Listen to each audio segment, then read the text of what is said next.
ఓం నమ శివాయ శ్రీమాత్రే నమ. మిత్రులకి శ్రేయోభిలాషులకి అలాగే నన్ను ఎంతగా ఆదరిస్తున్న యూట్యూబ్ ప్రేక్షకులందరికీ కూడా పేరు పేరు ధన్యవాదాలు. మిత్రులరా, మీ అందరికీ కూడా పరాదేవత ఎల్లవెల్లలా మీతో ఉండి మీ మనోవాంఛ నెరవేర్చాలని మనస్ఫూర్తిగా కోరుకుంటున్నాను. చాలామంది మిత్రులు మెయిల్స్లోను కామెంట్స్లోను గురువుగారు మీరు దిష్టి దోషాల గురించి చెప్తున్నారు, అసలు దిష్టి లక్షణాలు ఎలా ఉంటాయి చెప్పండి, దిష్టి తగిలితే ఎలా ఉంటుంది అందరికీ తెలియదు అంటున్నారు కదా, దాని గురించి చెప్పండి, ఖర్చు లేకుండా నివారణ మార్గాలు చెప్పండి, పెద్దవారికైనా చిన్నవారికైనా ఎవరికైనా సరే అని చాలామంది మిత్రులు అడగడం జరిగింది. వారందరి కోసం ఈరోజు అసలు దిష్టి తగిలితే ఎలాంటి లక్షణాలు ఉంటాయి, తర్వాత మనం ఎలా చేస్తే తగ్గుతాయి, తగ్గే ఉపాయాలు చాలా చెప్పాం, కానీ దిష్టి లక్షణాలు ఎలా ఉంటాయి ఇప్పుడు తెలుసుకుందాం. అలాగే మీకు ఈ వీడియో నచ్చినట్లు లైక్ చేయండి, నా ఛానల్ సబ్స్క్రైబ్ చేసుకోండి, పక్కనే ఉన్న గంట సింబల్ యాక్టివేట్ చేసుకోండి, 10 మంది మిత్రులకి షేర్ చేయండి. ఎవరికైనా సరే దిష్టి తగిలితే అంటే మనకి తెలియకుండానే చాలా మనకి శరీరానికి, మనసుకి, ఆర్థికంగా, మానసికంగా, శారీరకంగా ఎన్నో హానికరమైన సంఘటనలు జరుగుతాయి. అందుట్లో ముందు మనం వ్యక్తికి దిష్టి తగిలిందని చెప్పడానికి ముఖంలో కళ తగ్గుతుంది, అలాగే అన్నం తినాలనిపించదు, అన్నం మీద ద్వేషం కలుగుతుంది, ఆకలి ఉండదు, చిత్రంగా అనిపించవచ్చు, ఆకలి లేకపోతే మంచిదే కదని అనుకుంటారు. ఇది దిష్టి దోషానికి ఉన్న ఒక లక్షణం. అలాగే కొంతమంది బాగా చిక్కిపోతుంటారు, కొందరిలో ఎంత తిన్నా ఒళ్ళు రాదు, అదంతా ఏమైపోతుందో కూడా మనకు అర్థం కాదు, వారు రోజు రోజుకి దిగాలుగా అయిపోతూ ఉంటారు. అలాగే చిన్నపిల్లలైతే అంటే మరీ నెలల పిల్లలు ఉంటారు కదా, వారు చీటికి మాటికి ఏడుస్తూ ఉంటారు, బాగా చిరాకు పెడుతూ ఉంటారు. ఇది దిష్టి తగిలితే లక్షణం అది. అలాగే పెద్దవాళ్ళు మామూలుగా అంటే యుక్త వయసు వచ్చిన పిల్లలు కానీ ఎక్కువగా దిష్టి తగిలినప్పుడు పరధ్యానంతో ఉంటారు. అంటే మనం ఇటు చెప్తుంటారు చూస్తుంటారు. చాలామంది తల్లిదండ్రులు ఏమనుకుంటారంటే ఆ పిల్లలు మా మాట వినటం లేదు, వారు చెప్పినట్టు చేయడం లేదు అంటారు. వారికి దిష్టి తీయండి, ఎందుకంటే దిష్టి తగిలినప్పుడే అలాంటి లక్షణాలు వస్తాయి. అప్పుడు దాకా మాట వినే పిల్లలు సడన్గా వినటం మానేస్తారు. అలాగే కొంతమంది పిల్లల్లో అప్పుడు దాకా మంచి చలాకీగా ఉంటారు, తర్వాత వారు ఆ చలాకీతనం ఆగిపోతుంది, నీరసంగా కూర్చుంటారు. అలా నీరసంగా కూర్చున్నారు అంటే దిష్టి తగిలింది అర్థం. అలాగే కొంతమంది ఎంత చెప్పినా కానీ మందంగా ఉంటారు, ఎప్పుడు వారికి నిద్రపోవాలనిపిస్తూ ఉంటుంది. అదొక ఎక్కువ నిద్రపోవాలనిపిస్తుంది అంటే అది కూడా దిష్టి తగిలిందని అర్థం. అలాగే కొందరికి తల తిరుగుతూ ఉంటుంది, అంటే జ్వరం ఒకసారి సడన్గా రావటం, సాధారణంగా అంటే జ్వరం ఎప్పుడైనా రావాలి, కానీ వీరికి అలా కాదు, దిష్టి తగలటం వల్ల అప్పటికప్పుడు వచ్చేస్తూ ఉంటుంది. వారు ఆ జ్వరం వచ్చిన తర్వాత ఎంత నీరసం అయిపోతారంటే వారిని మనం ఎన్ని మందులు వాడినా తగ్గదు, కానీ మనం దిష్టి తీయం, అది కూడా దిష్టికి ఒక లక్షణం. అలాగే ఎవరైనా సరే దిష్టి దోషం తగిలిన వ్యక్తులు నిద్రలో ఉలిక్కి పడుతుంటారు, ఒక్కొక్కసారి తుల్లి పడుతుంటారు, వారు రాత్రిపూట అరుస్తూ ఉంటారు, మర్చిపోతూ ఉంటారు, అది కూడా దిష్టి తగిలిందనడానికి లక్షణం. అలాగే ఒక్కొక్కసారి ఏమవుతుందంటే వారికి శారీరక బలం ఉందనుకోండి, శారీరక బలం ఉంటే వారు ఏదైనా పని చేస్తున్నప్పుడు సడన్గా దెబ్బ తగలటం, అంటే ఏదైనా పని చేస్తున్నాం అంటే బలంగా అంటే మంచి బలంగా ఉంటారు, సడన్గా ఏదో పని వచ్చింది చేస్తూ ఉంటారు, అలాంటప్పుడు ఏదో దెబ్బ తగలటం, తర్వాత మంచంలో పడిపోవడం లాంటివి జరుగుతూ ఉంటాయి, అది కూడా దిష్టి తగలడానికి దిష్టి తగిలిందని అర్థం.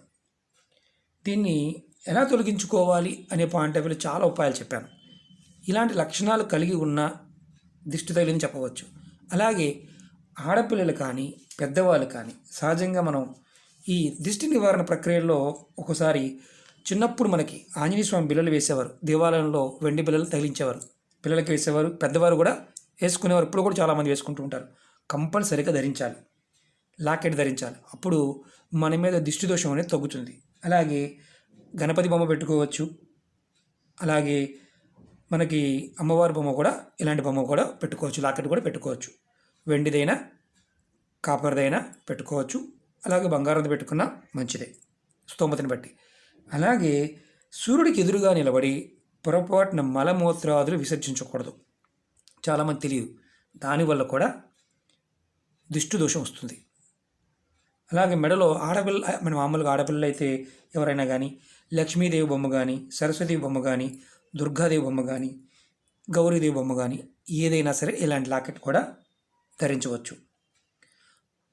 ఆడపిల్లలు బయటికి వెళ్తున్నప్పుడు కంపల్సరిగా కుంకాన్ని ధరించండి, కుంకుమని పెట్టుకోండి. ఇంకొకటి ఏంటంటే మగవారిని పెట్టుకోవచ్చు. స్టిక్కర్లు పెట్టుకుంటారు కదా, స్టిక్కర్ల వల్ల ఎలాంటి ఫలితం ఉండదు. కుంకుమ పెట్టి కూడా ప్రయత్నం చేయండి. అది కూడా పసుపు కొమ్ములు చేసిన కుంకుమని ధరించడానికి ప్రయత్నం చేయండి. ఖచ్చితంగా అద్భుతమైన ఫలితాలు ఉంటాయి. అలాగే మన దేవాలయాలకు వెళ్తాం, దేవతలకి అర్చన చేసిన అంటే శ్రీచక్రార్చన, శ్రీచక్ర మేరు అర్చన, అమ్మవారి కుంకుమార్చన చేస్తాం కదా, ఆ కుంకుమనైనా ధరించండి. దిష్టి దోషం నుంచి బయటపడతారు. అలాగే కాటుకు వాడే అలవాటు తగ్గిపోయింది ఆల్రెడీ. కాటుకు వాడటం వల్ల దిష్టి దోషం నుంచి బయటపడవచ్చు. అలాగే కొంతమంది నెలసరి టైంలో 5 రోజులు ఇంట్లోకి రాకుండా ఉండి వారు బయట ఎక్కడున్నా అంటే వేరే రూముల్లో ఉంటూ ఉంటారు. అది ఇప్పుడున్న పరిస్థితుల్లో అది వీలు కాదు. అలాంటప్పుడు ఎవరైనా సరే నెలసరి ఉన్నప్పుడు పూజా మందిరం ఏదైతే ఉంటుందో ఆ ఏరియాలోకి వెళ్లకుండా ఉండడానికి ప్రయత్నం చేయండి. ఎందుకంటే మీరు పూజా మందిరంలోకి వెళ్ళటం వల్ల మీకు కూడా ఆ శక్తి అనేది దిష్టిదోషంగా మారుతుంది. చిత్రంగా అనిపించవచ్చు. దానివల్ల నెగిటివ్ ఇంపాక్ట్ మీ మీద ఎక్కువగా ఉంటుంది. అలాగే చాలామంది ఏంటంటే నిద్రపోతుంటారు. ఉత్తరం వైపు తలబెట్టి పొరపాటు నిద్రపోమాకండి. అలా నిద్రపోతే మీకు త్వరగా దిష్టి తగులుతుంది. తల గనక ఉత్తరం వైపు పెట్టి నిద్రపోతే మీకు దిష్టి త్వరగా తగులుతుంది. అది కూడా గుర్తుంచుకోండి. ఎప్పుడు దక్షిణం కానీ లేదా తూర్పు వైపు కానీ తలపెట్టుకోవడానికి ప్రయత్నం చేయండి.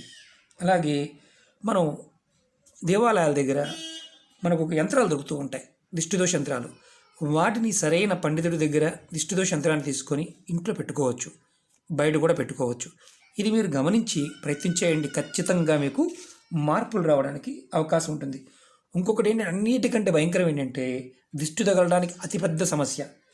అన్ని వేళల్లో అంటే చాలామంది గొప్పలు చెప్పుకుంటూ ఉంటారు.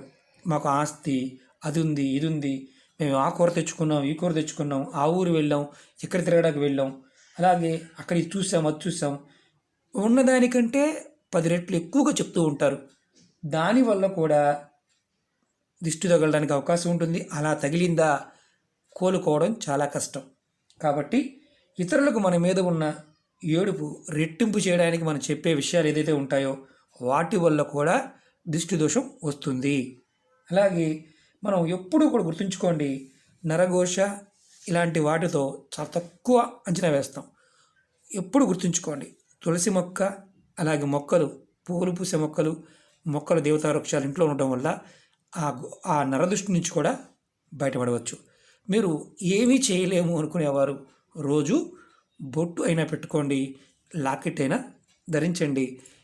మీలో ఇంతకుముందు చెప్పాను కదా, ఆ లక్షణాలు ఉంటే కనుక మీరు ప్రయత్నపూర్వకంగా చేయండి. ఖచ్చితంగా దిష్టి దోషం నుంచి బయటపడతారు. ఓకే మిత్రులారా, మీకు ఈ వీడియో నచ్చినట్టు లైక్ చేయండి, నా ఛానల్ సబ్స్క్రైబ్ చేసుకోండి, గంట సింబల్ యాక్టివేట్ చేసుకోండి, 10 మంది మిత్రులకి షేర్ చేయండి. ఓం నమః శివాయ, శ్రీమాత్రే నమః.